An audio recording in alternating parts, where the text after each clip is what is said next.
mungkin bisa diceritakan laporan hari ini tentang apa di Komnas HAM?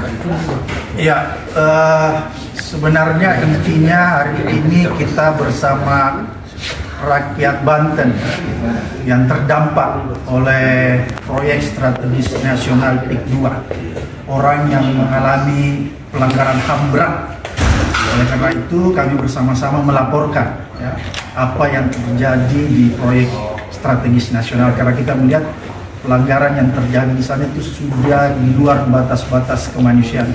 Ada kejahatan kemanusiaan yang terjadi. Oleh karena itu menurut hemat kita, Komnas HAM tidak harus cuma menyelesaikan ini sebatas rekomendasi kepada pemerintah, tapi kita berharap lebih jauh karena ada fakta-fakta, ada bukti-bukti tadi yang sudah dijelaskan di dalam diskusi, baik yang disampaikan langsung oleh nelayan Kang Holi, Kang Heri, dan rakyat lainnya, Pak Said Didu, itu yang bisa dijadikan alat bukti untuk melakukan yang namanya penyelidikan pro justisia. Karena kan selama ini Komnas HAM biasa hasil temuannya di lapangan itu cuma sebatas rekomendasi kepada pemerintah. Kali ini kita berharap bukan sekedar rekomendasi, tapi harus ada penyelidikan pro justisia yang dilakukan agar supaya di dalam penyelidikan pro justisia itu bisa ditemukan siapa sih pelanggar HAM dalam kasus PIK 2. Karena kita lihat ada sebuah korporasi yang difasilitasi oleh negara, inilah yang melakukan pelanggaran HAM terhadap rakyat yang ada di Banten. Kira-kira sementara itu dulu, nanti ada yang teman-teman yang lain bisa sampaikan. Berarti ini untuk menegaskan lanjutan dari yang dilaporkan ke KPK kemarin? Iya, lanjutan bahwa kita lihat ada korporasi Agung Sedayu Group yang diberikan privilege ya. Artinya difasilitasi oleh negara lewat PSN untuk melakukan pekerjaan proyek strategis nasional di PIK 2.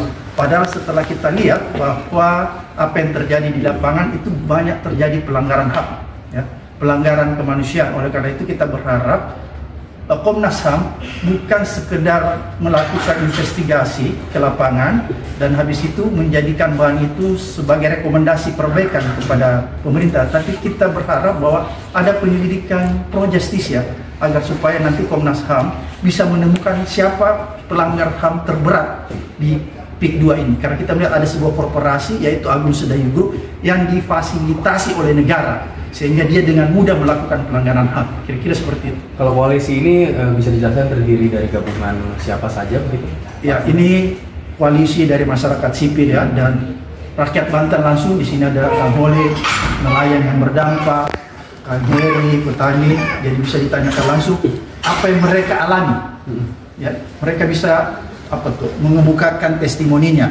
Pak Said Didu juga mengalami pelanggaran HAM dan lain sebagainya. Kira-kira bisa ditanyakan langsung. Saya melihat di sini banyak wajah-wajah politisi senior gitu, seperti Pak Abraham, Pak Roy dan lain-lain. Bukan politisi. Bukan politisi. Kita sudah aktivis yang senior sudah berkecimpung di publik sudah cukup lama. Ini apakah ada langkah tertentu untuk mewakilkan rakyat Banten kah, atau ada langkah apa yang lainnya begitu Pak? Ini rakyat Banten bisa menjelaskan secara langsung apa yang mereka alami. Ya, terima kasih. Yang jelas, ya ini mungkin adalah orang-orang yang terilhami oleh Allah, sehingga mereka ini peka dengan persoalan tentang saudara-saudaranya di Banten. Ya minimal mereka itu kan manusia yang harus peka dengan hubungan manusia dengan yang lainnya, dengan lingkungannya. Dan mereka ini adalah orang-orang yang terilhami. Jadi kalau ada orang-orang yang menanyakan mereka, ya saya jawab pasti mereka adalah orang yang terilhami, gitu. Yang sadar, yang peka dengan persoalan kami di bawah sana sebagai nelayan, juga sebagai petani, gitu. Justru kami menunggu, gitu kan. Di Kapolri udah juga dilaporin oleh LBH Muhammadiyah, gitu kan. Di Kejagung juga udah, gitu. Nah di KPK juga udah. Nah sekarang di Komnas HAM, tinggal kami sebagai rakyat akan menunggu tindakan negara seperti apa terhadap kami. Kalau kemudian negara nggak sukses menindaklanjuti persoalan ini, nggak berani, Udah saya katakan berkali-kali, serahkan ke rakyat. Wah. Udah, terima kasih.